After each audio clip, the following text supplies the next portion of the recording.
নমস্কার। সকলকে আমার শুভেচ্ছা জানাই। দীর্ঘদিন পরে আমরা হোমিওপ্যাথি ক্লাসে সংযুক্ত হতে পেরে নিজেকেও ধন্য মনে করছি। আশা করি আপনারাও উপকৃত হবেন। আপনারা জানেন যে ইন্ডিয়াতে বিএইচএমএস উঠে গেছে। বিএইচএমএস, তারপরে এমডি, তারপর আরো কিছু ডক্টরেট, অনেক কিছু আছে। আমাদের বাংলাদেশে বিএইচএমএসটাই হলো সর্বোচ্চ ডিগ্রি হোমিওপ্যাথি। আর আজকে আমাদের যিনি আলোচক ডক্টর হামিমুদ্দিন স্যার, উনি বাংলাদেশের সেই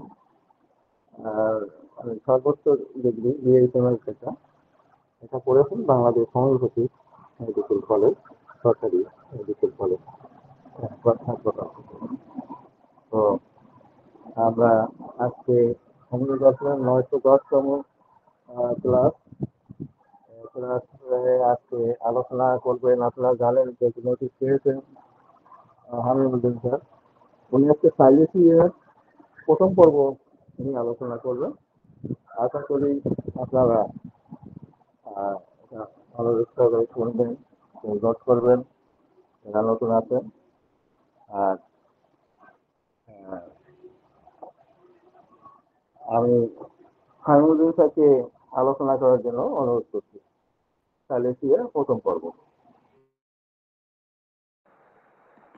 আসসালামু আলাইকুম ওয়া রাহমাতুল্লাহি ওয়া বারাকাতুহু। আলহামদুলিল্লাহ, অনেকদিন পরে আপনাদের সাথে হোমিও দর্পণে যুক্ত হতে পেরে সত্যি ভাগ্যবান মনে করছি। উপস্থিত আছেন আমাদের সম্মানিত অমরনাথ চক্রবর্তী স্যার এবং অন্যান্য ডক্টর বৃন্দ। আমাকে শোনা যাচ্ছে কিনা একটু যদি ক্লিয়ার করেন, আমি শুরু করতে পারি। স্যার, আমাকে শোনা যাচ্ছে? হ্যাঁ, আমরা শুনতে পাচ্ছি স্যার। Thank you. আপনি শুরু করুন। আমরা আজকে আমাদের একটা গুরুত্বপূর্ণ মেডিসিন এবং সাইলেশিয়া ফার্স্ট ক্লাস আমরা করতে চাই। সাইলেশিয়ার উপরে আমি যে বিষয়গুলো নিয়ে আলোচনা করব, কিছু ইন্ট্রোডাক্টরি কথা হবে। সাইলেশিয়ার mode of action, doctrine of signature, effectiveness of Silesia, efficacy, constitution, precaution to utilize, precaution to prescribe, suitable to, and মাইন্ডের আমরা কিছু বিষয় নিয়ে কথা বলবো। Lack of self confidence, mildness of silicea এবং এলিমেন্টস ফ্রম অ্যান্টিসিপেশন। শুরু করছি। সাইলেশিয়া আমাদের অত্যন্ত গুরুত্বপূর্ণ একটা মেডিসিন। আমরা সাইলেশিয়াকে যদি ক্রুড স্টেটে দেখি, বিশেষ করে সিলিকা বা বালিকে, খুবই ইনার্ট সাবস্টেন্স থাকে এবং ইনসলিউবল। এটা ইনসলিউবল অবস্থায় আমরা স্বাভাবিকভাবেই আমাদের ন্যাচারালি আমরা দেখি। বাট এই ইনসলিউবল ইনার্ট একটা ক্রুড সাবস্টেন্সকে যখন পোটেন্টাইজড করা হয় according to the formula of Hahnemann, যখন আমরা এটাকে পোটেন্টাইজড করি তখন it becomes on the most valuable drugs in our Mathematica.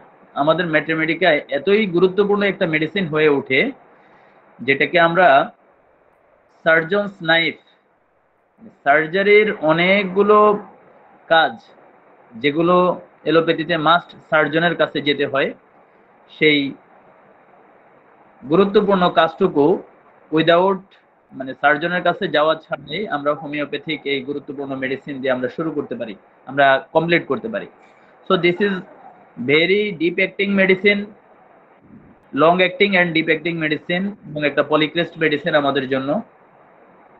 So এই মেডিসিনটাকে আমরা খুব ভালোভাবে শেখা এবং বোঝার প্রয়োজন আছে।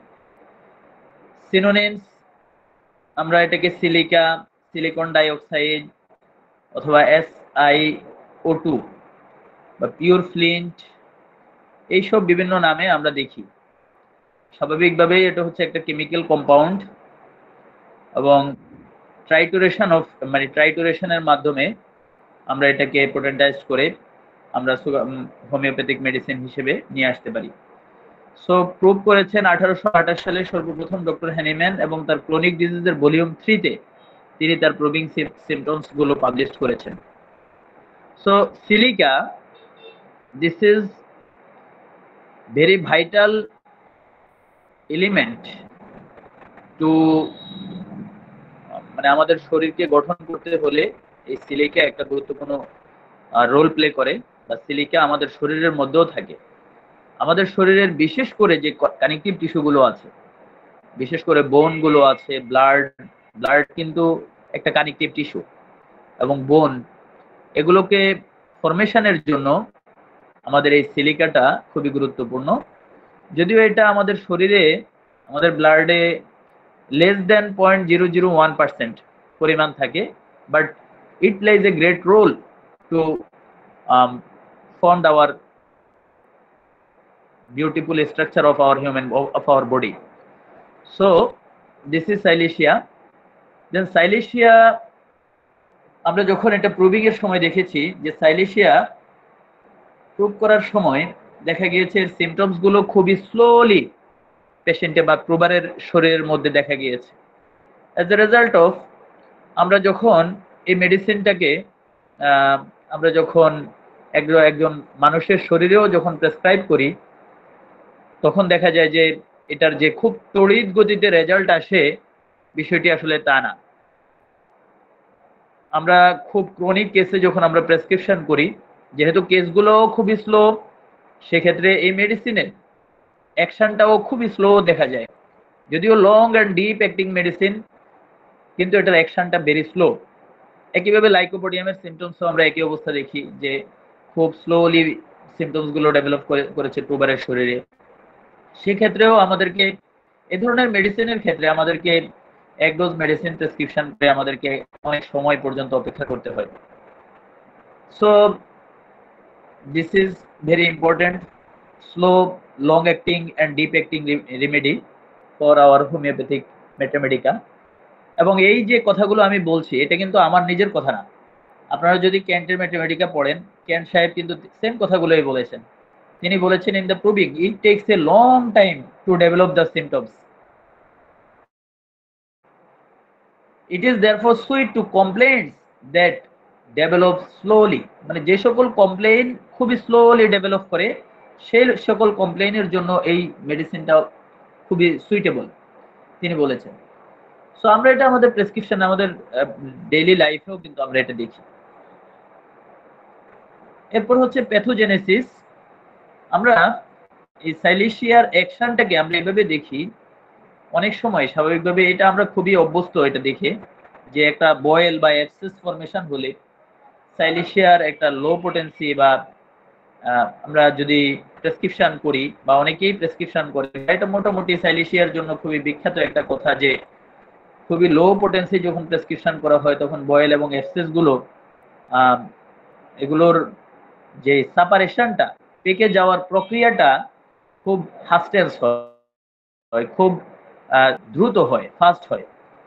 So this is another pathogenesis, this is the pathogenesis. তো এখানে আরেকটা বিষয় দেখা যায়, আমাদের শরীরের মধ্যে অনেক সময় দেখা যায় কিছু টিউবারকুলার ডিপোজিশন হয়। টিউবারকুলার ডিপোজিশন কি, যদি আমরা একটু বুঝতে চাই, আপনারা অনেক সময় ক্যালসিফিকেশনের নাম শুনেছেন বা ফাইব্রোসিসের নাম শুনেছেন। ফাইব্রোসিস বা ক্যালসিফিকেশন হচ্ছে যখন শরীরের মধ্যে কোথাও ক্যালসিয়াম টিস্যু, মানে ক্যালসিয়াম যদি ডিপোজিট হয়ে, আমি সিম্পল যদি আপনাদেরকে একটু বোঝাতে চাই, যে একটা যখন ফ্লোর, আমরা যদি অনেক সময় দেখা যায় যে ইট বিছিয়ে তার উপরে, মানে আপনার যখন সিমেন্টের এবং বালির একটা প্রলেপ দেওয়া হয়, পাতলা একটা প্রলেপ বাট খুবই শক্ত, এরকম কিছু ক্যালসিয়াম ডিপোজিট হয়ে অনেক সময় আমাদের অর্গানগুলোর যে ইলাস্টিসিটি আছে, এটাকে হার্ডেন করে ফেলে। সাপোজ আপনার হার্টে যদি ফাইব্রোসিস ডেভেলপ করে, ফাইব্রাস টিস্যু, ওইখানে ফাইব্রাস টিস্যু ডেভেলপ হয়, সবসময় যে ফাইব্রাস টিস্যু ডেভেলপ হবে এমন না, অনেক সময় ক্যালসিফিকেশন হয়, অনেক সময় ফাইব্রাস টিস্যু ডেভেলপ হয়, অনেক সময় টিউবারকুলার ডিপোজিশন দেখা যায়। মানে এই টিউবারকুলার ডিপোজিশন মানেই হচ্ছে ফাইব্রোসিস এবং হচ্ছে ক্যালসিফিকেশন। মানে একটা অর্গান, যেমন আমাদের হার্ট, এভরি টাইম তাকে পাম্প করতে হয়, তাকে কন্ট্রাকশন এন্ড রিল্যাক্সেশনের মধ্যে থাকতে হয়, আমাদের লিভারটাকে কন্ট্রাকশন এন্ড রিল্যাক্সেশনের মধ্যে থাকতে হয়। সেই অবস্থায় যদি এই কন্ট্রাকশন এন্ড রিল্যাক্সেশন যে একটা প্রক্রিয়া, এই প্রক্রিয়াটা বাধাপ্রাপ্ত হওয়ার একটা মাধ্যম সেটা হচ্ছে আমাদের হার্টের যে টোটাল ইলাস্টিসিটি যদি ড্যামেজ হয়ে যায় বা ইলাস্টিসিটি যদি ডিস্ট্রয় হয়ে যায়, এবং সেটা হতে পারে এই টিউবারকুলার ডিপোজিশনের কারণে, যে ফাইব্রাস টিস্যু ডেভেলপ হওয়ার কারণে হার্টটা আর আগের মতো পাম্প করতে পারছে না, সে যতটুকু রিল্যাক্স হওয়ার কথা ছিল ততটুকু রিল্যাক্স হতে পারছে না, যতটুকু সে কন্ট্রাকশন হওয়ার কথা ছিল ততটুকু হতে পারছে না। একইভাবে আমাদের লাং, আমরা যখন নিঃশ্বাসটা খুব ডিপ ব্রেথ নিই, লাংটা খুবই এক্সপান্ড করে ওয়াইড হয়, আবার যখন আমরা ছেড়ে দিই তখন লাংটা কনস্ট্রিক্ট হয়। এখানেও যদি বিশেষ করে আমরা আমরা বিশেষ করে করোনা পেশেন্টের ক্ষেত্রে, কোভিড এর ক্ষেত্রে আমরা দেখেছি ওই ধরনের পেশেন্ট যারা কোভিড হয়ে গিয়েছে এবং এখন তাদের দেখা যাচ্ছে লাগের যে তার যে এলভিওলি গুলো আছে, যেখানে সে এয়ারটাকে ডিপোজিট করে বা এয়ারটাকে নিয়ে রাখে, সেই জায়গাগুলোর মানে স্পেস কমে যায়, এবং তার যে মানে সে ডিপ ব্রেথ নিয়ে যে মানে তার একটা ক্রাইসিস অফ অক্সিজেন, এটাকে যে সে মোকাবেলা করবে সেই জায়গাটাও দেখা যাচ্ছে তার অনেকটা কমপ্লেন তৈরি হয়, তার স্পেস কমে যায়। তো এই ধরনের বিষয় যেমন করোনার পেশেন্টের ক্ষেত্রে দেখি, একইভাবে টিউবারকুলার মানে আপনার টিউবারকুলোসিস বা যক্ষার পেশেন্টদের ক্ষেত্রেও আমরা দেখি। ইভেন যাদের ফ্রিকুয়েন্ট বা রিকারেন্ট অ্যাটাক অফ নিউমোনিয়া, যে সকল বাচ্চাদের বিশেষ করে আহ, যে সকল বাচ্চারা ছোট বয়সে বারবার নিউমোনিয়ার মানে অবস্থা হয়, অথবা দেখা যাচ্ছে COPD, chronic obstructive pulmonary disorder বা অ্যাজমার পেশেন্টরা, এদের কিন্তু এই লাংয়ের অ্যালভিওলি গুলোর মানে আপনার স্পেস গুলো কমে আসে, এবং এই কমে আসার পেছনে মেইন কারণ হচ্ছে বারবার তার লাংয়ের মধ্যে ইনফেকশন হয়, এবং সেখানে দেখা যাচ্ছে ইনফেকশন হওয়ার পরে সেখানে একটা হিলিং হয়, হিলিং হয়ে সেখানে স্কার টিস্যু ডেভেলপ করে, ফাইব্রাস টিস্যু ডেভেলপ করে। এজ এ রেজাল্ট অফ লাংয়ের যে টোটাল ইলাস্টিসিটি, সেই ইলাস্টিসিটিটা নষ্ট হয়ে যায়। তো এই ধরনের টিউবারকুলার ডিপোজিশন অথবা ক্যালসিফিকেশন বা ফাইব্রোসিসের ক্ষেত্রে আমাদের সাইলেশিয়া একটা গুরুত্বপূর্ণ রোল প্লে করতে পারে, এবং সেই রোল প্লে হচ্ছে এখানে সে সেই আগের যে ইনফ্লামেশনটাকে সে রিস্টাবলিশ করতে পারে। তার যে টিউবারকুলার মানে ডিপোজিশন হয়ে গিয়েছে, মানে আগে যে ইনফ্লামেশন থেকে এটা হয়েছে সেটাকে সে রিস্টাবলিশ করতে পারে। এটা হলো সাইলেশিয়ার একটা সুপার একটা পাওয়ার, সাইলেশিয়া। সো এজন্য দেখা যায় যে তার আবার অ্যাবসেস ফরমেশন হতে পারে, আবার অ্যাবসেস ফরমেশন হতে পারে। এটা যেমন ঠিক, আবার অন্যদিকে দেখা যাচ্ছে যে যে ফাইব্রোটিক যে কন্ডিশনটা আছে, স্কার টিস্যুগুলো আছে, এগুলাকে সে রিঅ্যাবজর্ব করতে পারে। তো এর মাধ্যমে কি হয়, এর মাধ্যমে অনেকগুলো প্রবলেম তৈরি হয়। তো সেক্ষেত্রে এই প্যাথোজেনেসিস মানে হচ্ছে সাইলেশিয়া এইভাবেই মেইনলি কাজ করে। আর পাশাপাশি হচ্ছে আমরা সাইলেশিয়ার প্রিকুয়েশন আছে, আমরা সামনে যাব ওটা দেখবো যে কোন কোন জায়গায় সাইলেশিয়াকে আমরা প্রেসক্রিপশন করতে পারবো না। সো আমরা এরপরে আমরা চলে যাই প্যাথোজেনেসিস পরে doctrine of signature of সাইলেশিয়া। This is another most important things of our Silesia. To memorize the Silesia and to memorize the action and symptoms of Silesia, এটা আমাদের জন্য খুবই ইম্পর্টেন্ট। যেমন আমরা দেখি যে সাইলেশিয়ার, আমরা একটা কথা বলেছি যে সাইলেশিয়ার মেইন কাজ হচ্ছে কিন্তু আমাদের শরীরে, মানে আমি একটা সিম্পলি আপনাদেরকে একটু বলি, আমাদের যে প্রকৃতিতে বা ন্যাচারালি আমরা যেই গাছপালাগুলো আছে বা আমরা যে ক্রপস বিভিন্ন ধরনের শস্য বা আমরা বিভিন্ন ধরনের ফসল বুনি, জমির মধ্যে আমরা কিন্তু এই সিলিকন ডাইঅক্সাইড বা সিলিকা বা এই বালি জমির মধ্যে থাকে। আমি আরেকটু যদি বর্তমান সময়ে যারা আধুনিক টবের মধ্যে যারা বিভিন্ন ধরনের কৃষি কাজ করেন, ছাদের মধ্যে ছাদ বাগান করেন, তো আপনারা কি করেন, যখন ছাদ বাগানের টবটাকে আপনারা যখন তৈরি করেন, টবের মধ্যে স্বাভাবিকভাবেই কিন্তু একটা নির্দিষ্ট পরিমাণের সার দিতে হয়, মাটি দিতে হয়, সেখানে এই যে বালি দিতে হয়, আপনারা অনেকেই জানেন বালি দিতে হয়, পাশাপাশি ইটের গুঁড়ো দিতে হয়, অনেক কিছু দিতে হয়। তো এই বালির কাজ কি, আমরা কি প্রশ্ন করতে পারি যে বালির কাজটা কি? এখানে আমরা দেখি যে বালির কাজ হচ্ছে আমাদের যে এই শস্যটা হবে বা আমাদের যে গাছটা আমি টবের মধ্যে লাগাবো বা আমার জমিতে লাগাবো, এই গাছের স্টেমিনা বা গাছের যে টোটাল মানে ব্যাকবোন বা তার যে বডি, এই বডিটাকে স্ট্রং করার ক্ষেত্রে এই সিলিকন ডাইঅক্সাইড বা সিলিকাটা কাজ করে। সেক্ষেত্রে একটা পেশেন্ট মানে একটা গাছ যেমন সোজা হয়ে দাঁড়ানোর ক্ষেত্রে সিলিকন ডাইঅক্সাইডের যেমন বা সিলিকার যেমন রোল আছে, একইভাবে একটা মানুষকে সে মেন্টালি অ্যান্ড ফিজিক্যালি স্ট্রং হয়ে দাঁড় করাতে সাইলেশিয়ার great great and great role আছে। সো আমরা সেই বিষয়টাই দেখব। ফিজিক্যালি কি প্রবলেম হয়? ফিজিক্যালি হয় এই ধরনের পেশেন্টগুলো উইক হয়, তার বিশেষ করে ভার্টেব্রাল কলামটা উইক হয়। ভার্টেব্রাল কলাম যদি, মেরুদণ্ড যদি কারো শক্ত না হয়, স্বাভাবিকভাবেই সে সোজা হয়ে দাঁড়াতে পারে না, তার উইকনেস ডেভেলপ করে, অনেক বেশ কিছু সময় সে দাঁড়িয়ে থাকতে পারে না। একইভাবে মেন্টালি যদি তার স্টেমিনা না থাকে, তার যদি স্ট্রেংথ না থাকে, তার যদি কনফিডেন্স না থাকে, তাহলে সে কিন্তু কোথাও গিয়ে সে একটা কথা বলা, লেকচার দেওয়া, কোনো একটা গুরুত্বপূর্ণ কাজ করা, এটা তার পক্ষে সম্ভব হয় না। So this is the first scenario of the patients of silicea. আমরা দেখি অনেক পেশেন্ট আছে স্বাভাবিকভাবেই তাদের মধ্যে এই ল্যাক অফ কনফিডেন্স, আত্মবিশ্বাসের ব্যাপক অভাব তাদের মধ্যে কাজ করে। তো আত্মবিশ্বাসের ব্যাপক অভাবের ক্ষেত্রে যেমন আপনার পাদ্রী অথবা আমাদের ইসলাম ধর্মে দেখা যাচ্ছে অনেক আলেমরা, হুজুররা যারা বিভিন্ন জায়গায় বক্তব্য দিতে যায়, অনেক সুন্দর প্রস্তুতি থাকার পরেও বা টিচাররা তারা স্টুডেন্টদের সামনে লেকচার দিবে, অথবা ঠাকুর যিনি পূজা অর্চনা পরিচালনা করবেন সে অনেক মানুষের সামনে কথা বলতে গেলে তাদের মধ্যে একটা কিন্তু ল্যাক অফ কনফিডেন্স ডেভেলপ করে। তো এই ল্যাক অফ কনফিডেন্সটা সাইলেশিয়ার একদম ফার্স্ট অ্যান্ড ভেরি ইম্পর্টেন্ট কথা। দেন আমরা যদি দেখি আরো কিছু গুরুত্বপূর্ণ বিষয় যদি আমরা দেখি, স্বাভাবিকভাবেই বালির একটা ধর্ম আছে। মরুভূমিতে, আমরা মরুভূমির সাথে যেহেতু অভ্যস্ত না, আমি একটু সিম্পলি বলি, আপনি যদি ছাদে যান, প্রচুর রোদ, যেখানে রোদে আপনি ছাদে গেলে স্বাভাবিকভাবে আপনি পা ফেলতে আপনার জন্য কষ্ট হয়, কারণ ইজিলি ছাদটা গরম হয়ে যায়, আবার দেখা যাচ্ছে ঠান্ডা হয়ে যায় যদি ওই রোদটা চলে যায়। সো এই ধরনের পেশেন্টগুলো, সাইলেশিয়া পেশেন্টগুলোর মধ্যেও একটা ইরিটেবিলিটি থাকে, যদিও এরা ভেরি মাইল্ড, খুবই ভদ্র, নম্র প্রকৃতির, কিন্তু সহজে তারা রেগেও যেতে পারে। সো ইরিটেবিলিটি এবং মাইল্ডনেস দুইটাতে ফার্স্ট গ্রেডে আমরা সাইলেশিয়াকে দেখি, যেটা এটা নিয়ে আমরা আবার ডিসকাস করব। আমরা এটা নিয়ে আমরা আলাদা করে নেক্সট হয়তো সেকেন্ড ক্লাসে আমরা এটা নিয়ে আলোচনা করব। সো এরকম মানে একটা বৈশিষ্ট্য সাইলেশিয়ার মধ্যে দেখি, যে সহজেই বালি যেমন গরম হয়ে যায়, আবার সহজে ঠান্ডাও হয়ে যেতে পারে, একইভাবে এই ধরনের পেশেন্টেরও মেন্টালি তারা সহজে ইরিটেবল হয়ে পড়ে যেতে পারে এবং সহজেই তারা দেখা যাচ্ছে মাইল্ড হয়ে যেতে পারে। সো এরপরে হচ্ছে আমরা যেটা বলেছি অলরেডি, যে সিম্পল একটু বালির প্রলেপ থাকলেই কিন্তু বিষয়টা শক্ত হয়ে পড়ে, আমরা যে স্বাভাবিকভাবে যে কার্যক্রমগুলো করি। তো আমাদেরও বডির মধ্যে কিছু সফট পার্ট থাকে, আমরা অলরেডি এগুলো নিয়ে কথা বলেছি, আবার বলি যে আমাদের কিছু সফট পার্ট থাকে, যেমন আমাদের গ্ল্যান্ড, আমাদের মাসল, এই জিনিসগুলো কিন্তু due to the lack of silica, even আমাদের মানে আপনার গাম গাম টিউমার ডেভেলপ করে, অথবা teeth, caries of the teeth, এগুলো ডেভেলপ করতে পারে। সো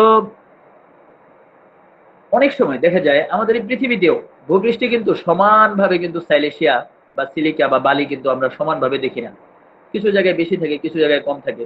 একইভাবে আমাদের শরীরের মধ্যেও কিন্তু এই সিলিকাটার যে রোলটা, যাদের শরীরে প্রপারলি না থাকে তাদের কিছু জায়গায় দেখা যায় ওভার ডেভেলপমেন্ট হয়, কিছু জায়গায় দেখা যায় আন্ডার ডেভেলপমেন্ট হয়। এই বিষয়গুলো ইরেগুলার ডিস্ট্রিবিউশন অফ ম্যাটার বা ইরেগুলার ডিস্ট্রিবিউশন অফ সিলিকা আমাদের শরীরে এরকম বিষয়গুলো দেখা যেতে পারে। যেমন একটা বাচ্চা, তার মাথাটা দেখা যাচ্ছে অনেক, বাট শরীরটা একটু ছোট। আমি দেখলাম যে মাথাটা অনেক বড়, তার দেখা যাচ্ছে এই বিষয়গুলো আমরা দেখি। এছাড়া আমরা ওই যে অলরেডি ব্যাকবোনের কথা বলে এসেছি, স্ট্রোক বর্নেস এন্ড অবস্টিনেসি, এটা দেখা যাচ্ছে অনেক বাচ্চারা বা অনেক পেশেন্টরা বিশেষ করে অনেক বেশি একগুঁয়েমি বা একরোখা টাইপের দেখা যায়। বিশেষ করে এটা কেন? অনেক সময় দেখা যায়, যেটা আমরা অলরেডি বলেছি, যে বালির বিভিন্ন জায়গায় দেখা যায় বালির প্রভাবেই একটা মানে সহজেই একটা জায়গা বা একটা ওয়াল ভেরি হার্ড হতে পারে। একইভাবে সাইলেশিয়ার ক্ষেত্রে বা পেশেন্টদের ক্ষেত্রে এরকম আমরা দেখতে পাই। সো পরে আমরা চলে যাই কনস্টিটিউশন, ধাতুগত যে বৈশিষ্ট্যগুলো সাইলেশিয়ার, কনস্টিটিউশনাল যে ক্যারেক্টারিস্টিক্স গুলো। এক নম্বর হচ্ছে ফিজিক্যাল মেকআপ, তার শরীরটা দেখতে কেমন? তার দেখতে হচ্ছে এমন পেল ফেস, একটু ধূসর কালারের চেহারা, এবং শরীর হচ্ছে লিন অ্যান্ড থিন, একদম রোগা শোকা শুকনো, sickly appearance with dry skin. তার চেহারাটা দেখলে মনে হয় যেন তার শরীরটা দেখলে মনে হয় যেন অসুস্থ, এবং সাথে হচ্ছে dryness. So dryness, this is psoric একটা characteristics, dryness of the skin. Weak and legs muscularity, আমরা বলেছি দুর্বলতা, তার মাসলগুলো খুবই উইক থাকে এবং মাসলগুলো একটু মানে দেখা যাচ্ছে তার যে ইলাস্টিসিটি এটা নষ্ট হয়ে যায়, এজ এ রেজাল্ট অফ মাসলগুলো দেখা যাচ্ছে মাসল টোনটা নষ্ট হয়ে যায়। সো টেম্পারামেন্ট, এরা কেমন? এরা হচ্ছে এদের প্রকৃতিটা হচ্ছে এরা সহজেই একটু রেগে যাওয়ার প্রবণতা এদের মধ্যে দেখা যায়, tendency two B angry, irritable and sanguine temperament. Sanguine হচ্ছে একটু আশাবাদী, এরা মোটামুটি হোপফুল, এদের সবসময় একটা পজিটিভ একটা মেন্টালিটি তাদের মধ্যে দেখা যায়। হিট অ্যান্ড কোল্ডের রিলেশন উইথ হিট অ্যান্ড কোল্ডে আমরা সাইলেশিয়াকে দেখি, বিশেষ করে the silicea patient is very chilly patient. চিলিতে ফার্স্ট গ্রেডের একটা মেডিসিন সাইলেশিয়া।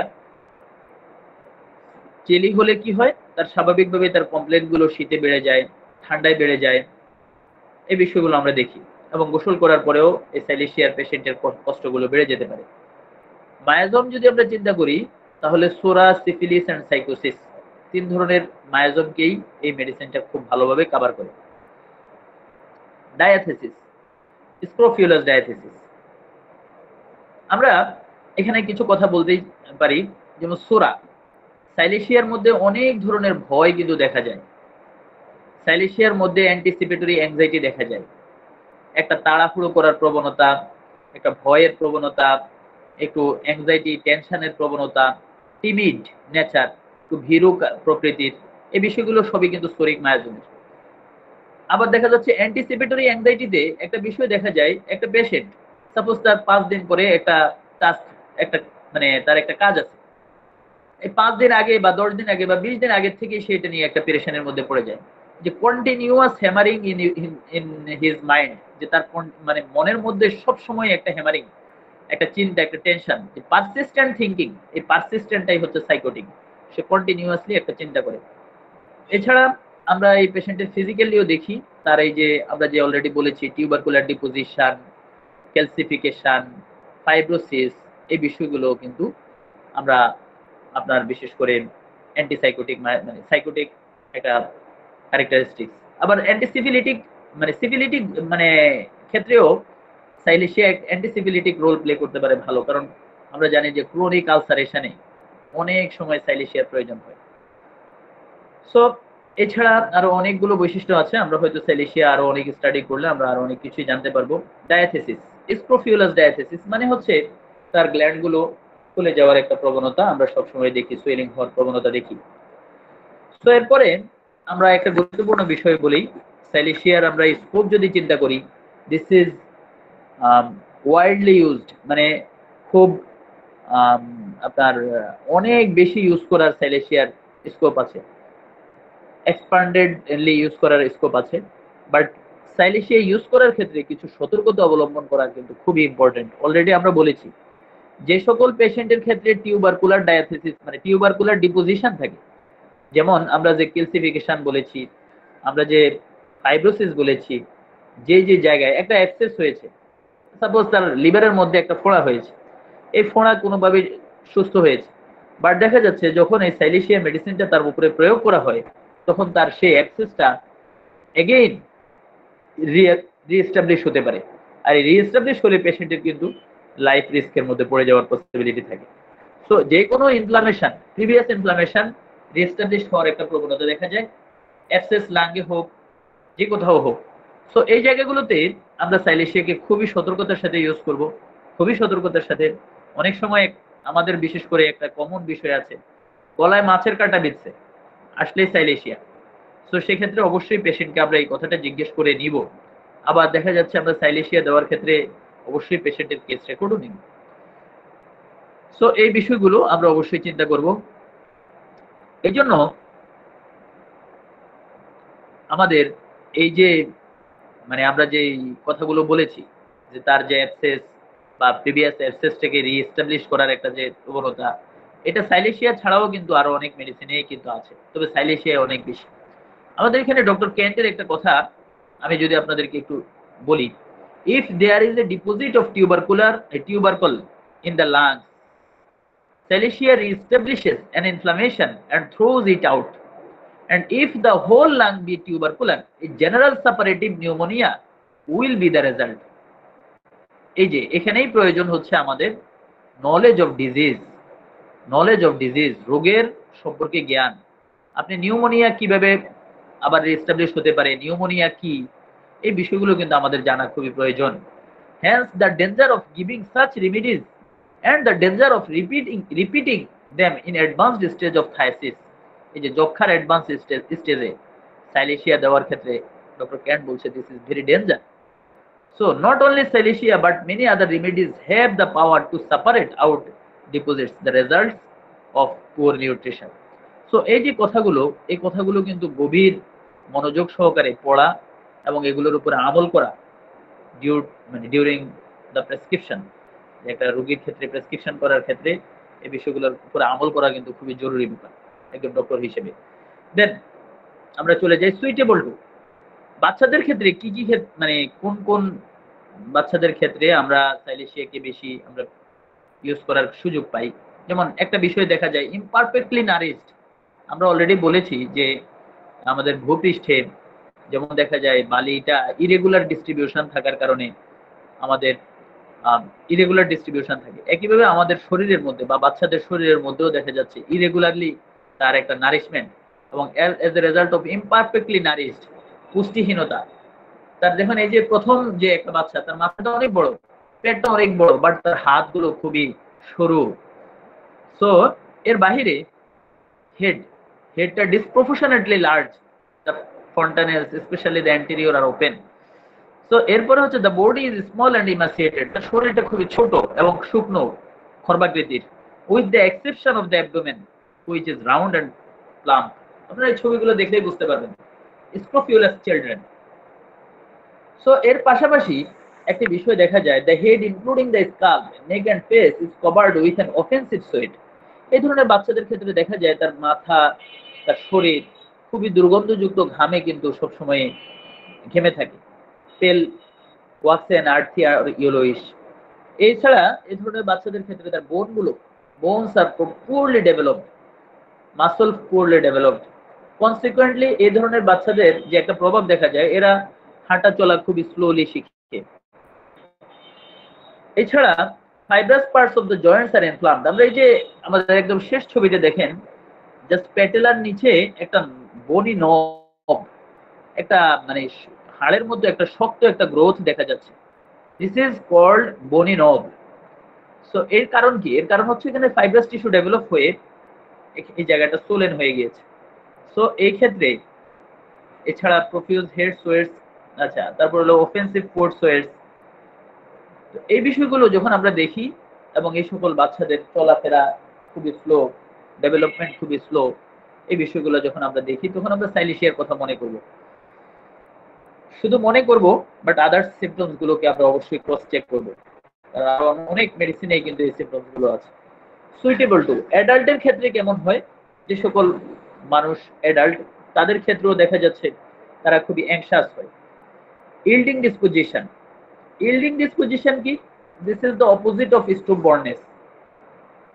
এবং এটা হচ্ছে ইল্ডিং ডিসপোজিশনটা একটা মেন্টাল একটা কন্ডিশন, যে একটা মানুষ সে সিদ্ধান্ত নেওয়ার ক্ষেত্রে দেখা যাচ্ছে সে স্ট্রং না, একটা সিদ্ধান্ত নিল বাট অন্য একজনের কথা সে চেঞ্জ হয়ে গেল, দিস ইজ ইল্ডিং ডিসপোজিশন।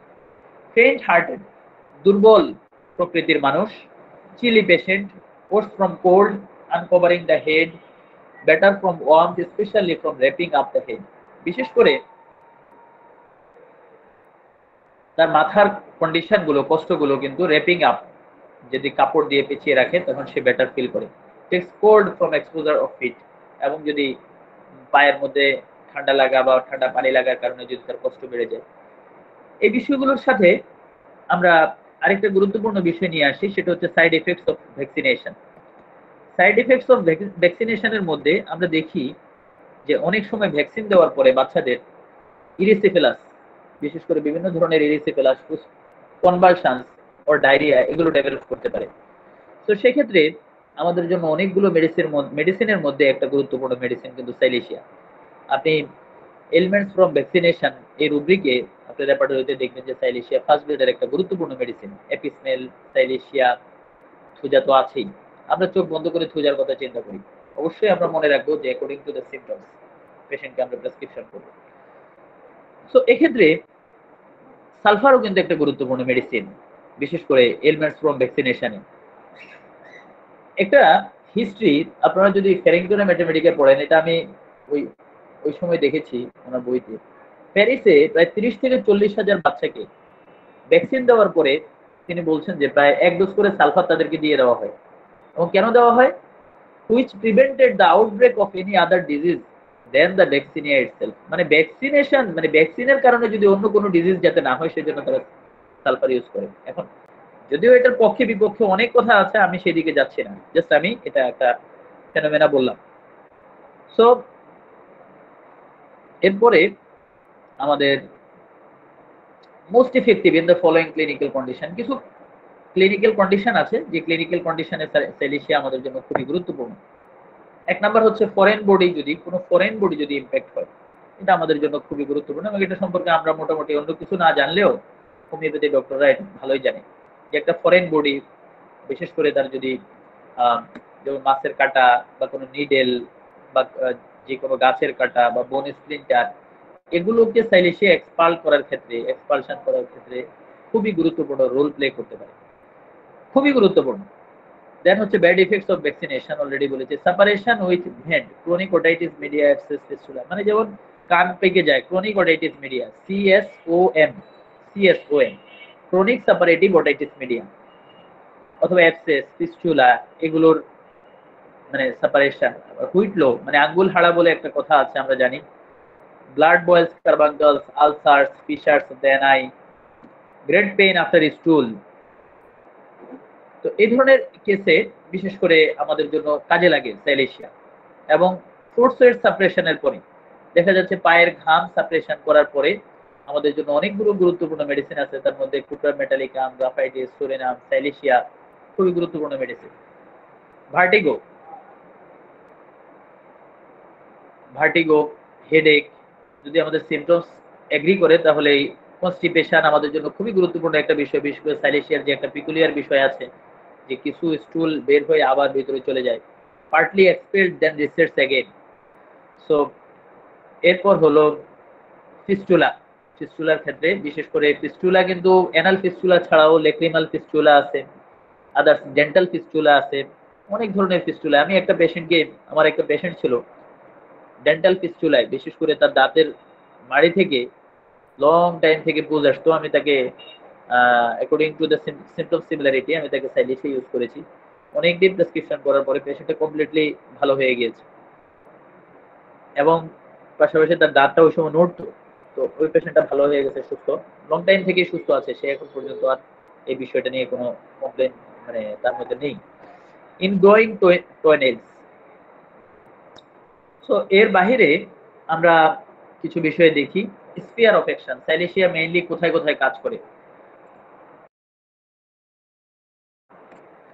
যতটুকু আমরা আলোচনা করলাম এর মধ্যে কিন্তু আমরা বুঝে গিয়েছি কোথায় কোথায় কাজ করে। তারপর আমরা দেখি বোন, হাড়ের মধ্যে, কার্টিলেজের মধ্যে, মিউকাস মেমব্রেনের মধ্যে এবং হচ্ছে গ্ল্যান্ডগুলোর মধ্যে, লেক্রিমাল ডাক্টের মধ্যে এবং নার্ভের মধ্যে সাইলেশিয়া খুব ভালো রোল প্লে করতে পারে।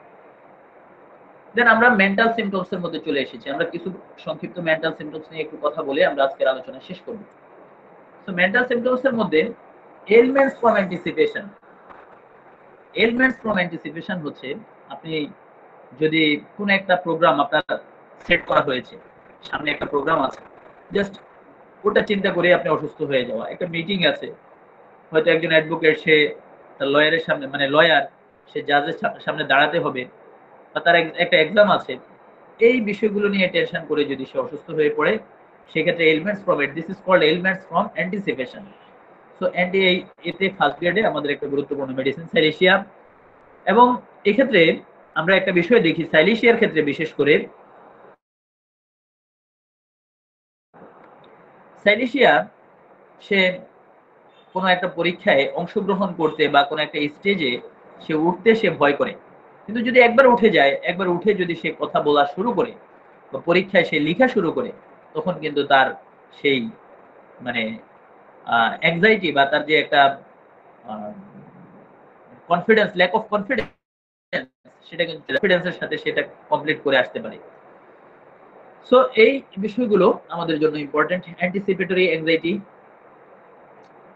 সো এখন আমরা দেখি অ্যান্টিসিপেটরি অ্যাংজাইটি নিয়ে একটু আমরা ব্রিফলি ডিসকাস করতে চাই। রেপার্টরিতে যদি আমরা দেখি, এখানে আমাদের জন্য ক্যান রেপার্টরিতে বিশেষ করে মাইন্ডে যদি আমরা যাই, অ্যাংজাইটি অ্যান্টিসিপেটিং অ্যান এনগেজমেন্ট, এক্ষেত্রে আমরা ফার্স্ট গ্রেডে শুধু আর্জেন্টাম নাইট্রিকাম এবং সেকেন্ড গ্রেডে দুইটা মেডিসিন জেলস এবং মেডোরিনাম। এটা হয়তো ক্যান্টের মানে এরপরে মার্কের রেপার্টরিতে আমরা যদি দেখি, মাইন্ড অ্যান্টিসিপেশন এলিমেন্টস ফ্রম, মাইন্ডে গিয়ে অ্যান্টিসিপেশন এলিমেন্টস ফ্রম, এখানে আমাদের anxiety from an upcoming engagement, মানে কোনো একটা আপকামিং এঙ্গেজমেন্টে যদি সে খুব অ্যাংজাইটির মধ্যে পড়ে যায়, সেক্ষেত্রে আমাদের জন্য অনেকগুলো মেডিসিনের মধ্যে ফার্স্ট গ্রেডে অ্যাকোনাইট, আর্জেন্টাম নাইট, জেলসিমিয়াম, লাইকো, নেট্রামিউর, এবং সেকেন্ড গ্রেডে আর্সেনিক, কার্বোবেজ, স্যালিসিয়া, থুজা, এবং থার্ড গ্রেডে কিছু মেডিসিন আছে। এখন আবার মানে এছাড়া আরো কিছু রুব্রিক আছে, যেমন এক্সামিনেশন বিফোরে যদি তার মধ্যে সেই অ্যাংজাইটিটা দেখা যায়, তাহলে সেক্ষেত্রে স্যালিসিয়া আছে থার্ড গ্রেডে। যদিও এক্সাইটমেন্ট উইথ, এই অ্যাংজাইটির সাথে যদি তার মধ্যে একটা এক্সাইটমেন্ট দেখা যায়, সেক্ষেত্রে আর্জেন্টাম নাইট্রিকাম এবং কার্সিনোসিন দুইটা ফার্স্ট গ্রেডে, এবং কোফিয়া, জেলসিমিয়াম, এগুলো আছে থার্ড গ্রেডে, সেকেন্ড গ্রেডে। এছাড়া স্টেজ ফ্রাইট, যেটা আমরা বলেছি স্টেজে দাঁড়িয়ে কথা বলার ক্ষেত্রে, সেক্ষেত্রেও কিন্তু আমাদের জন্য সেকেন্ড গ্রেডের একটা ইম্পর্টেন্ট মেডিসিন হচ্ছে স্যালিসিয়া। সো সিনথেসিসেও আমরা একইভাবে এই রুব্রিকটা দেখতে পাই, মাইন্ড অ্যাংজাইটি অ্যান্টিসিপেশন ফ্রম, অথবা মাইন্ড এলিমেন্টস ফ্রম অ্যান্টিসিপেশন। এই রুব্রিকগুলো যদি আমরা দেখি, সেখানে আমরা সাইলেশিয়ার অবস্থানটা খুঁজে পাবো। সো সাইলেশিয়া, তার মধ্যে আসলে কি হয়? সাইলেশিয়াকে আমরা দেখি a continually increasing dread of appearing in public calms on yet a horror at times of solitude, মানে হচ্ছে তার মধ্যে একটা কন্টিনিউয়াস একটা অ্যাংজাইটি বা ড্রেড তার মধ্যে কাজ করে, ভয় তার মধ্যে কাজ করে। এবং এই ভয়ের কারণে সাইলেশিয়ার পেশেন্টকে আমরা স্বাভাবিকভাবেই দেখি যে অফেন ইন প্রফেশনাল মেন, খুবই পেশাদারী মানুষ, লয়ার, মিনিস্টার, যারা পাবলিককে ফেস করে, এবং তাদের মধ্যে দেখা যায় feeling of incompetence. Incompetence means হচ্ছে কনফিডেন্স, তার কনফিডেন্সের ল্যাক অফ কনফিডেন্স, কনফিডেন্সের ব্যাপক অভাব। A feeling of inability to undertake his task, মানে তার যে কাজ, সেই কাজটা করার ক্ষেত্রে তার মধ্যে একটা ইনএবিলিটি ডেভেলপ করে, although he has been accustomed to it for many years. এবং এটা দেখা যায় সে অনেক দিন থেকে এই কাজ করছে, বাট তারপরেও তার মধ্যে একটা ল্যাক অফ কনফিডেন্স তার মধ্যে ডেভেলপ করে। এবং এই বিষয়টাকে এভাবে চিন্তা করা হয় যে a lawyer cannot think of appearing in court, he procrastinates, he delays until he is obliged to appear. মানে সে দেখা যাচ্ছে এটা নিয়ে চিন্তা করতে করতে সে ভয় পায়, সে চুপ করে বসে থাকে, সে সামনে মানে বিলম্ব করতে থাকে, এবং সে চায় যে না গিয়ে বাঁচি, স্টেজে না গিয়ে বাঁচি, কথা না বলে থাকি। যদি সে অবলাইজড হয়, বাধ্য হয়, তার আগ পর্যন্তই সে এই কাজটা করতে থাকে, মানে সে ওয়েট করতে থাকে, because he has a fear that he will stumble, কারণ সে ভয় পায় যে সে হোঁচট খাবে, that he will make mistakes, এবং সে মনে করে সে ভয় মানে ভুল করবে, হি উইল ফরগেট, সে ভুলে যাবে, and yet when he undertakes is he goes through the with ease and comfort, but যখন সে যায় তখন ভেরি ইজিলি এবং কমফোর্টের সাথে সে কাজটা কমপ্লিট করে আসে। This is a striking feature also of silicea. সাইলেশিয়ার খুবই স্ট্রাইকিং একটা ফিচার। এবং এবং এই যে একটা কথা, মানে এই যে সাইলেশিয়ার যে স্টেজ ফ্রাইটে যে কথাগুলো বললাম, অন্য কোনো মেডিসিনে রুব্রিক মিললেও কোনো মেডিসিনে এত সিরিয়াসলি এই মানে লক্ষণটা আমরা দেখি না। No medicine have this way আর so marked as this too. বিশেষ করে আমরা এই বিষয়টা আমরা এত মানে মার্কলি আমরা দেখি না, মানে সিরিয়াসলি দেখি না। তো এখানে আমরা অনেকগুলো মেডিসিনের মধ্যে আমাদের মধ্যে আমরা যদি একটু কম্পেয়ার করি, আমরা দেখি লাইকোপোডিয়াম এবং সাইলেশিয়া দুইটার মধ্যেই অ্যান্টিসিপেটরি অ্যাংজাইটি থাকে, এবং এর মধ্যে ল্যাক অফ কনফিডেন্সটা খুবই ইম্পর্টেন্ট। দুইটার মধ্যে আমরা মাথা ব্যথা দেখি, তার মধ্যে সাইলেশিয়ার ক্ষেত্রে বিশেষ করে সে র্যাপিং আপ, মাথা যদি কাপড় দিয়ে সে মুড়িয়ে রাখে তখন সে বেটার ফিল করে, বাট এটা আমরা লাইকোপোডিয়ামে দেখি না। ডিসিমিলারিটি, আমরা এক্ষেত্রে দেখি যে লাইকোপোডিয়াম কথা বলতে ভয় পায়, সে স্টেজে যায়, বাট সে কথা বলতে পারে না, কথা বলতে ভুলে যায়, কথা বলতে ভয় পায়। বাট সাইলেশিয়া স্টেজে যেতেই ভয় পায়, একবার শুরু করলে সে আর কোনো ভয় তার মধ্যে কাজ করে না। লাইকোর মধ্যে একটা বিষয় দেখা যায় যে তার মধ্যে অনেক দুর্বলতা আছে, কিন্তু উপরে দিয়ে সে সেটা প্রকাশ করে না। সে উপরে দিয়ে দেখায় যে সে অনেক বড় বাহাদুর, সে অনেক বড় সাহসী, সে অনেক বড় শক্তিশালী। কিন্তু যদি সামান্য একটুতেই দেখা যাচ্ছে, এটাকে বলে দিস ইজ দ্য রুব্রিক, এটাকে বলে হচ্ছে কাওয়ার্ডাইস, কাওয়ার্ডাইস অথবা টিমিড। সো এই সাইলেশিয়ার মধ্যে টিমিড হচ্ছে একটা আর কাওয়ার্ডাইস হচ্ছে একটা। টিমিড হচ্ছে সে নরমালি ভীত আর একটু ভয় পায়। আর বিষয় হচ্ছে কাওয়ার্ডাইস হচ্ছে এর মধ্যে, তার মধ্যে একটা মানে এক্সট্রা একটা কাভারিং আছে, বা একটা উপরে দিয়ে সে দেখায় সে খুবই সাহসী, কিন্তু ভিতরে তার সাহস একদমই নেই। সো এটা হচ্ছে লাইকোপোডিয়ামে। বাট সাইলেশিয়ায় দেখা যায় এই যে এরকম কাওয়ার্ডাইস, যে তার একটা ফলস একটা কাভারিং আমরা সাইলেশিয়ার মধ্যে আমরা দেখি না। এবং যে সে খুবই বাহাদুরি দেখায় যে সেই করবে সেই করবে, আলটিমেটলি সে কিছুই না, এটা আমরা সাইলেশিয়ার মধ্যে দেখি না। সো জেলসিমিয়ামও আমাদের জন্য খুবই গুরুত্বপূর্ণ একটা মেডিসিন। জেলসিমিয়ামের ক্ষেত্রে বিশেষ করে পেশেন্ট খুবই দুর্বল হয়, পালস খুবই স্লো হয়। একটু বয়স্ক মানুষ যদি দেখা যায় তাদের পালস গুলো স্লো হয়, মাথা ব্যথা থাকে, এবং মাথা ব্যথার আগে তার চোখগুলো অন্ধকার হয়ে আসে, দৃষ্টিশক্তি কমে আসে, এবং হচ্ছে তার এই মাথা ব্যথাটা অনেক বেশি প্রস্রাব হয়ে গেলে এই পেশেন্ট বেটার ফিল করে, এবং তার হাত পা ট্রিমলিং এন্ড ট্রিমর তার মধ্যে ডেভেলপ করে। এটা জেলসিমিয়ার মধ্যে দেখা যায়, বাট সাইলেশিয়ায় আমরা এই সিমটমস গুলো অন্তত পক্ষে এইভাবে আমরা দেখি না। নেট্রামিউর আমাদের জন্য একটা গুরুত্বপূর্ণ, এই যে বিশেষ করে অ্যান্টিসিপেটরি অ্যাংজাইটির ক্ষেত্রে। বাট নেট্রামিউরে আমরা বিশেষ করে অনেক বড় একটা মেডিসিন, আলোচনার অনেক সুযোগ আছে। এতে প্রচন্ড ধরনের লবণ খাবারের ইচ্ছা, লবণযুক্ত খাবার, হাতের তালুতে বা আঙ্গুলের মধ্যে আঁচিল হওয়ার একটা প্রবণতা, কনসোলেশনে এগ্রাভেশন হওয়ার প্রবণতা, এবং সে উইপিং ডিসপোজিশন, কান্নাকাটির একটা প্রবণতা দেখা যায় একা একা গিয়ে ঘরের মধ্যে অন্ধকারে, অথবা দেখা যাচ্ছে সে কাউকে না দেখিয়ে সে কান্না করে। তার একটা মনের সিরিয়াস একটা চাপা কষ্ট, দীর্ঘশ্বাস, এই বিষয়গুলো আমরা যেমন নেট্রামিউরের মধ্যে দেখি। এবং অ্যানিমিয়া দেখা যায় নেট্রামিউরের মধ্যে, বিশেষ করে মাথা ব্যথা, স্কুল গোয়িং গার্লস এর মাথা ব্যথা, বাম পাশে চেপে শুলে তার পেলপিটেশন, এই ধরনের অনেকগুলো বিষয় দেখা যায়। তার মিউকাস মেমব্রেন গুলো খুবই ড্রাই হয়ে যায়, ক্র্যাক হয়ে যায়, বিশেষ করে তার ঠোঁট গুলো ফেটে ফেটে যায়, এনাসে ফেটে ফেটে যায়। এই বিষয়গুলো আমরা নেট্রামিউরের মধ্যে অনেকভাবে দেখতে পাই। এবং বিশেষ করে আহ, যদি কারো উপস্থিতিতে সে প্রস্রাব করতে পারে না, এই ধরনের বিষয়গুলো নেট্রামিউরের মধ্যে যেমন আমরা দেখি, বাট সাইলেশিয়ার মধ্যে আমরা এই বিষয়গুলো ওইভাবে দেখি না। বাট অ্যান্টিসিপেটরি অ্যাংজাইটি নেট্রামিউরের মধ্যেও দেখা যায়। সো আরো অনেক মেডিসিন আছে, ক্যালকেরিয়া কার্ব আছে, এমব্রাগ্রেসিয়া আমাদের জন্য আরেকটা গুরুত্বপূর্ণ মেডিসিন, এই বিশেষ করে অ্যান্টিসিপেটরি অ্যাংজাইটির জন্য। এমব্রাগ্রেসিয়ার সবচেয়ে গুরুত্বপূর্ণ বিষয় হলো সে কারোর সামনে can not pass স্টুল in presence of others. মানে যদি কেউ থাকে, সে তখন মানে ল্যাক অফ কনফিডেন্সে সে সাফার করে।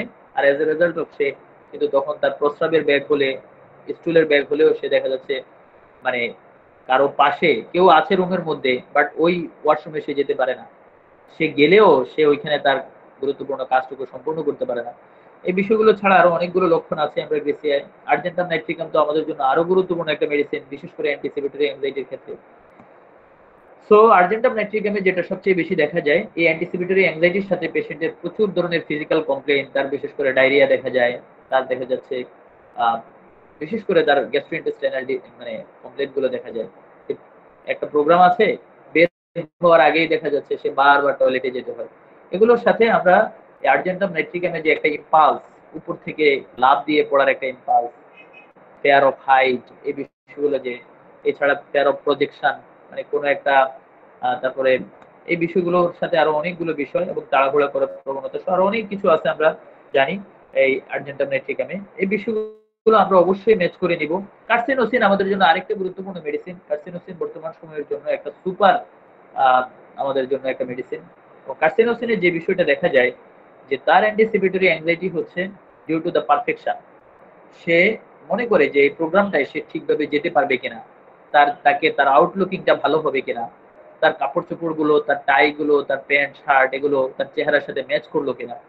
এবং সে একটা প্রোগ্রাম অ্যারেঞ্জ করলে, নিজে যদি মানে অ্যারেঞ্জমেন্টের দায়িত্বে থাকে, সে সবসময় চিন্তা করে প্রোগ্রামটা মানে টু দা পয়েন্টে সে অ্যারেঞ্জ করতে পারলো কিনা, নিট অ্যান্ড ক্লিন থাকার চেষ্টা করে। এই বিষয়গুলো আমরা দেখি সাইলেশিয়া মানে বিশেষ করে কার্সিনোসিনের ক্ষেত্রে। আর্জেন্টা মেটালিকা, ভ্যারাইটাকা, এই মেডিসিনগুলো স্টেফিসেগ্রিয়া, বিশেষ করে এর মধ্যে ডিগনিটি, সম্মানের একটা বিষয় থাকে এবং সেনসিটিভিটি টু হার্ট তার মধ্যে কাজ করে। সো আমাদের জন্য আরো কিছু বিষয় আছে। মেডোলিনাম যদিও একদমই থার্ড গ্রেডের মেডিসিন এই ল্যাক অফ সেলফ কনফিডেন্সে, বাট মেডোলিনামও আমরা বর্তমান সময় ইউজ করি। এই ধরনের পেশেন্টে দেখা যায় ফেয়ার অফ মিসফরচুন, যে একটা দুর্ভাগ্য বা একটা দুর্ঘটনার একটা বিষয় তার মধ্যে কাজ করে। লস অফ সেলফ কনফিডেন্স, কনফিডেন্সটা তার মধ্যে থাকে না। এবং সবচেয়ে মেডোলিনামে একটা বিষয় দেখা যায় ডালনেস, সবকিছু ভুলে যাওয়ার প্রবণতা তার মধ্যে দেখা যায়। সো অ্যান্টিসিপেটরি অ্যাংজাইটি, এটাকে আমরা বলছি normal anxiety. Normal anxiety this is সুরা, অ্যাক্টিভ সুরা। কিন্তু যদি দেখা যায় এটা একটা পারসিস্টেন্টলি তার মধ্যে থাকে, তখন সেটাকে আমরা একটা সাইকোসিস, সাইকোটিক একটা কন্ডিশন তার মধ্যে ডেভেলপ করে। সো এর বাহিরে আমরা একদমই শেষে চলে আসছি।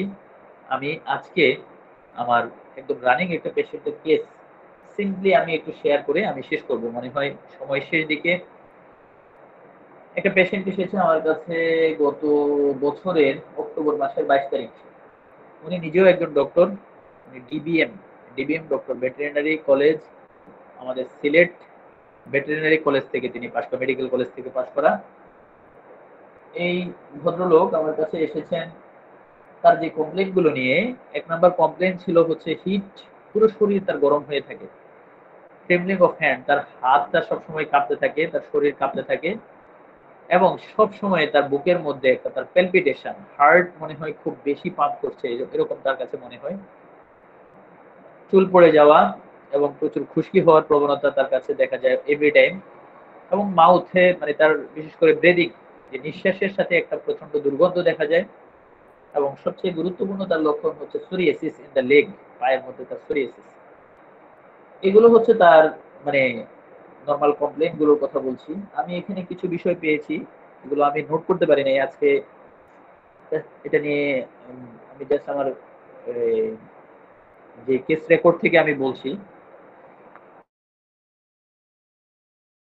ফিজিক্যাল জেনারেল যে সিমটমস গুলো আমি তার মধ্যে দেখলাম, তার মধ্যে থার্স্ট পাইছি, খুবই পানির পিপাসা। পেশেন্ট নরমালি হচ্ছে খুবই চিলি ছিল, এখন পেশেন্ট কিছুটা হট, এরকম পেশেন্টের কাছে মনে হচ্ছে। সিরিয়াস খুব, এটাকেও আমি খুব বেশি মানে ইম্পর্টেন্ট মনে করি নাই।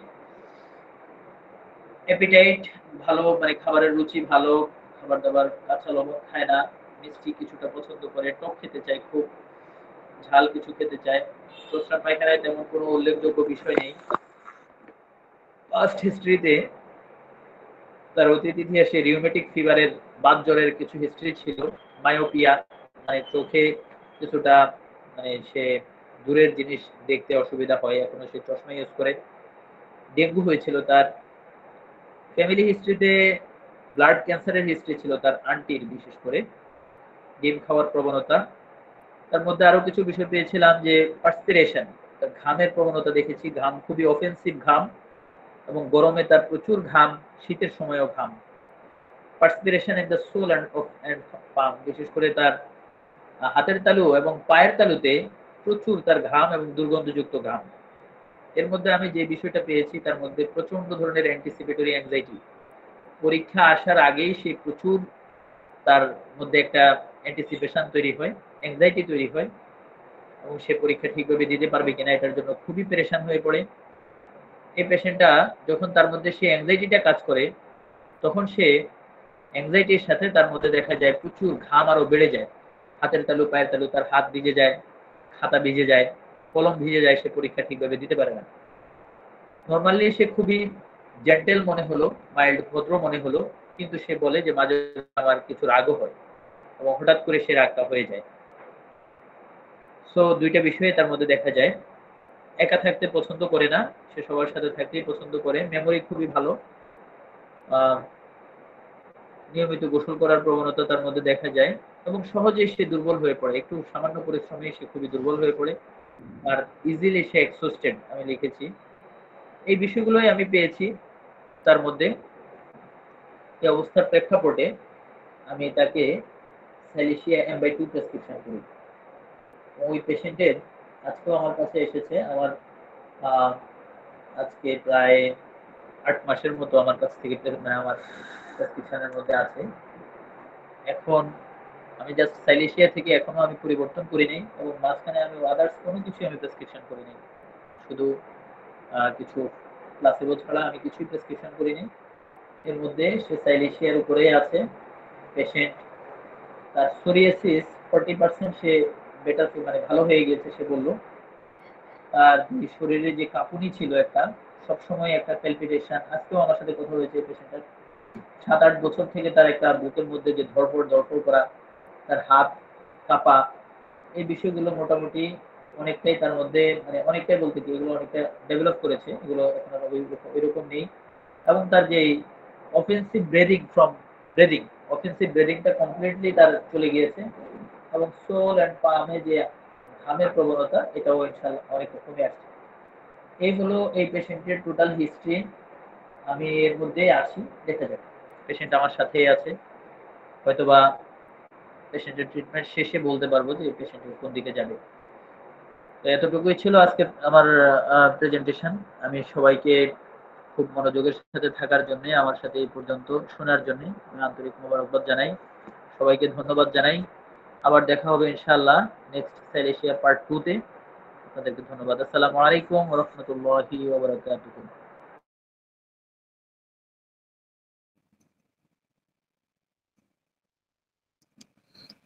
অসংখ্য ধন্যবাদ।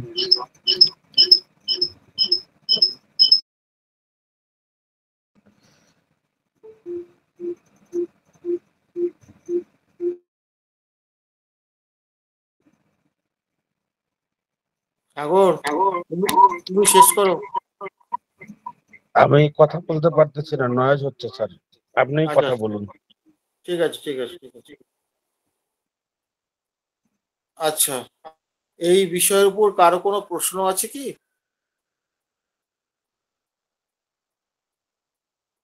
হ্যালো, যেটুকু আলোচনা হলো, স্যার যেটুকু আলোচনা করলেন, তার উপরে কারো কোনো প্রশ্ন আছে কি?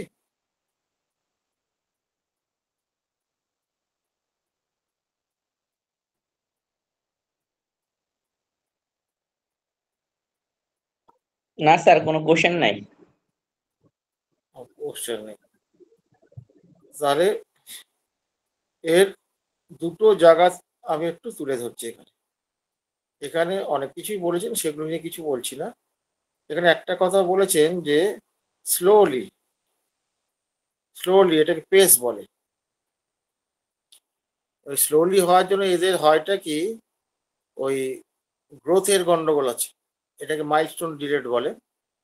তা এই পেশেন্টগুলো কিন্তু ওই দেখা যাচ্ছে সেই কি বলবো, দাঁত উঠতে যেমন দেরি করে, এগুলো তো আছেই, মাথার খুলি শুকোতে দেরি, শক্ত হতে দেরি করে, এইসব ব্যাপারগুলো আছে। এই যে ডিলেড ব্যাপারটা, এইটা হচ্ছে এই ড্রাগের একটা মূল শো।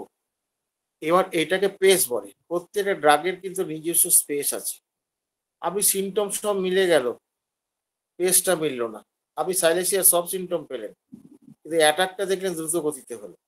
আপনি সাইলেসিয়া দিয়ে কিছু করতে পারবেন না, হবেই না, কাজটা হবে না।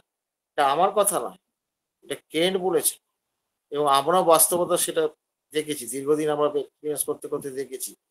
যেমন ধরুন, আপনি ন্যাট্রাবিউরের সব সিমটম পাচ্ছেন, হ্যাঁ ন্যাট্রাবিউর, সরি ভুল বলছি, আপনি আর্সেনিকের সব সিমটম পাচ্ছেন, কিন্তু আর্সেনিকের যে দ্রুতগতি ইম্পালসিভনেস, হ্যাঁ, এই জায়গাগুলো পাচ্ছেন। এই প্রত্যেকটা ড্রাগের নিজস্ব গতি আছে। যেমন ব্রায়োনিয়ার আপনি প্রেসক্রিপশন করছেন, তার গতিটা স্লো। আবার ব্রায়োনিয়ার থেকে আবার জেলসিমার গতি আরো স্লো। এইগুলো কিন্তু মাপা যায় না দড়ি দিয়ে বা পিঠে দিয়ে বা মিটার দিয়ে। এইগুলো আপনাকে উপলব্ধি করতে হবে।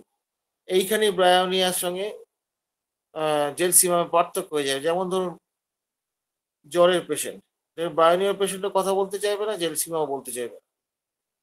দুটোর মধ্যে তফাৎ কি, কয়েকবার বলার পর ব্রায়োনিয়ার পেশেন্টটা একটু হয়তো বলবে। আর জেলসিমার পেশেন্ট বহুত কষ্টে চোখটা যেন না খুলতে পারলেই ভালো হয়, এরকম করে সে না বললেই ভালো হয়। এই যে সূক্ষ্ম পার্থক্যগুলো, এই যে গতি, এই গতিগুলো প্রত্যেকটা ড্রাগের গতি আছে। যেমন কার্সিনোসিনের কথা যেখানে উল্লেখ হলো, কার্সিনোসিনের গতিটা কিরকম? কার্সিনোসিন হচ্ছে কি এর মতো, কিছুটা পাপোশের মতো, সবাই মারিয়ে যাচ্ছে, কিছু বলছে না, সহ্য করে যাচ্ছে। এই হচ্ছে কার্সিনোসের বস্তু। মানে বিভিন্ন রকম ঘাতে প্রতিঘাতের মধ্যে দিয়ে, চরম ঘাতের মধ্যে দিয়েও সে কিন্তু বেঁচে আছে। শুধু তাই নয়, তার মধ্যেও সে আনন্দ খোঁজে, তার মধ্যেও সে ক্রিয়েটিভ কাজ করে। এই হচ্ছে আর্টসে ইয়ে কার্সিনোসে। আবার দেখুন লাইকোপোডিয়াম, সেটাও ধীরে ধীরে, এই কোনটা ধীরে ধীরে কোনটা দ্রুত, এইগুলো কিন্তু আপনাকে খুব ভালো করে বুঝতে হবে। লাইকোপোডিয়ামের গ্যাস্ট্রিক ট্রাবলস গুলো খুব ধীরে ধীরে হয়। আর কিছু ট্রাবলস আছে আবার তাড়াতাড়ি হয়। কিন্তু মেন্টাল ট্রাবলস যেটা আছে, এই যে যেটা সাইলেসিয়ার সঙ্গে লাইকোপোডিয়ামের খুব মিল আছে। যেমন সাইলেসিয়ার একটা কথা বলেছে বারবার, অ্যান্টিসিপেটিং অ্যাংজাইটি বলছে। একটা ভয়, পারবো কি পারবো না। একটা বালি তো, আপনি ধরুন বালির উপর দিয়ে হাঁটতে যদি চান, আপনি কি ব্যালেন্স পাবেন? এই মনে হচ্ছে পড়ে যাবো, এই মনে হচ্ছে পড়ে যাবো। এই ব্যাপারটা এদের মজ্জাগত, সাইলেসিয়ার। এইটা হয়ে গেল। আরেকটা ভুল যেটা, মানে এটা ভুল আমরা করে থাকি সাধারণত, সেটা হচ্ছে যে আমরা গলায় কাটা হলেই সাইলেসিয়া দিই। প্রথম দিকে আমি যে করিনি এমন নয়, করেছি। তারপরে কেশিদাসের ধাতা লিখে মানুষ হয়ে গেছি। তো ব্যাপার হচ্ছে তাও মাঝে সাঝে টুকটাক যে দেয়নি তা নয়, কিন্তু পরবর্তীকালে আর দেই না। অধিকাংশ ক্ষেত্রে 98% ক্ষেত্রে আপনার ভাত, শুকনো ভাত খেলে, রুটি খেলে ওটা এমনি চলে যায়। এটা চলে যায়। আর কোনো ক্ষেত্রে ওষুধ দিতে হয়, সেক্ষেত্রে সাইলেসিয়া দিতে হবে এমন কোনো কথা নেই। সাইলেসিয়ার ব্যাপারে একটা কষানের কথা বলেছেন। সাইলেসিয়া দেওয়ার পর মারা গেছে এরকম পেশেন্ট আমরা জানি। আমাদের স্যারের একজন অবজারভেশন আমাদের কলেজের ছিল। তিনি বলছে, বাবা সাইলেসিয়া দেওয়ার আগে 10 বার ভাবতাম। কারণ লাংসের যে ব্যাপারগুলো, লাংসের টিবি হয়েছে এমন নাও হতে পারে, ব্রঙ্কাইটিস থেকেও তো স্কারিং হতে পারে। সেইখানে যদি ওইরকম ডোজিং যদি বেশি হয়ে যায়, আজকাল তো অনেকে ডোজ বেশি দিতে পছন্দ করে, সেখানে কিন্তু এরকম সর্বনাশই হয়ে যেতে পারে। এবং এটা স্কারটাকে, ওল্ড স্কারকে ওপেন করে দিতে পারে। এটা একটা ব্যাপার। গলায় কাটা হলে চোখ বুজে দেওয়া যাবে না। সিমটম যদি বেড়ে, আপনি দিতে পারেন ওষুধ, বেশিরভাগই লাগে না। এটা যে আমাদের প্র্যাকটিক্যাল এক্সপিরিয়েন্স। পার্থ যদি থাকে, পার্থ বলুক। আমি এইটুকুই বললাম, যে জায়গাগুলো ভুল করার সম্ভাবনা আছে জুনিয়রদের, সেই জায়গাটা আমি বলে দিলাম। পার্থ, তোর কিছু থাকলে বল। পার্থ কি আছে? পার্থপ্রতিম চৌধুরী স্যার, আপনি আছেন? ঠিক জানি না পার্থ আছে।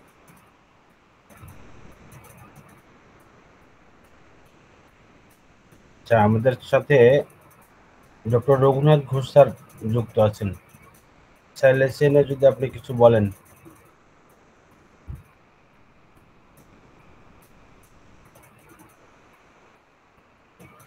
Doctor Raghunath Ghosh sir.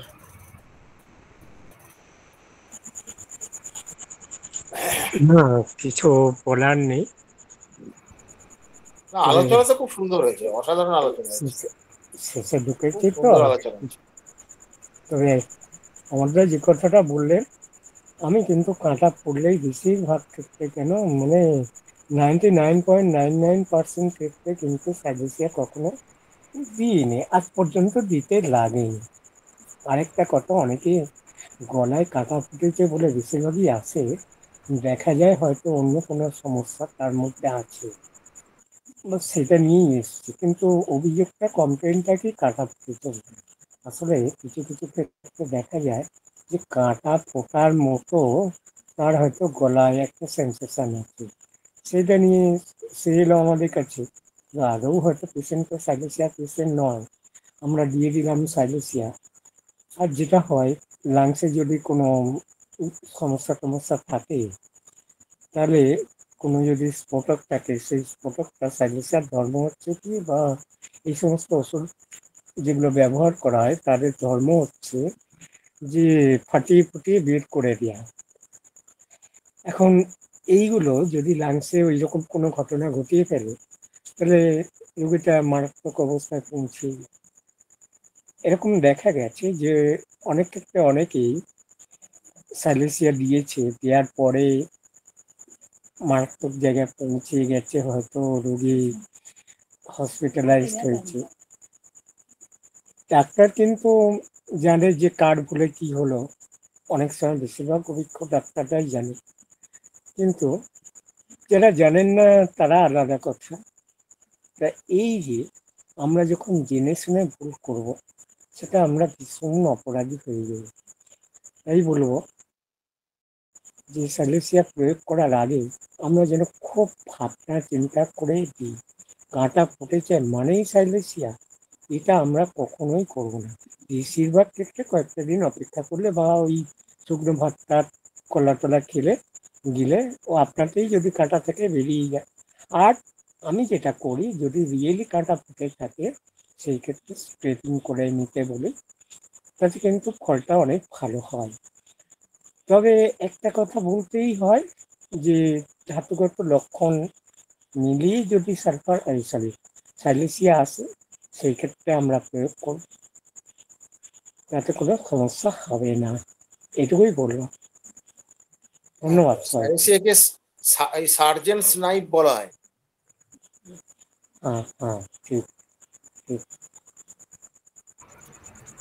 ধন্যবাদ বুঝে ডক্টর বুঝে এই রঘুনাথ ঘোষ ওষুধগুলো স্যারকে। প্রয়োগ করাই ভালো। জি ধন্যবাদ। সাগর, এবার বন্ধ করে হ্যাঁ। দাও, অনেক রাত হয়ে গেল তো। জি, সম্মানিত উপস্থিতি, যদি আজকের আলোচনার উপরে আপনারা কেউ কোনো কিছু সংযোজন করতে চান, যতটুকু আলোচনা হয়েছে, তাহলে আমরাও উপকৃত হব। আমাদের পেশার ক্ষেত্রে আমরা তা প্রয়োগ করে অনেকটাই সমৃদ্ধ হতে পারবো। যদি কেউ কোনো সংযোজন করতে চান তাহলে অবশ্যই আনমিউট হয়ে সংযোজন করুন।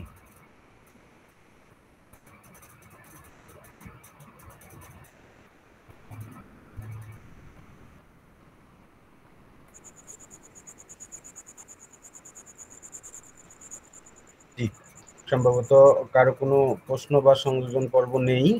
আমরা আর দীর্ঘায়িত করব না। সম্মানিত উপস্থিতি, আমরা আজকের মতো আলোচনা এখানে শেষ করব, কিন্তু তার শেষে আলোচনা শেষ করার পূর্বে ডক্টর হামিমউদ্দিন স্যারকে আমি আবারও জিজ্ঞেস করব, স্যার আপনার কি কোনো জিজ্ঞাসা আছে?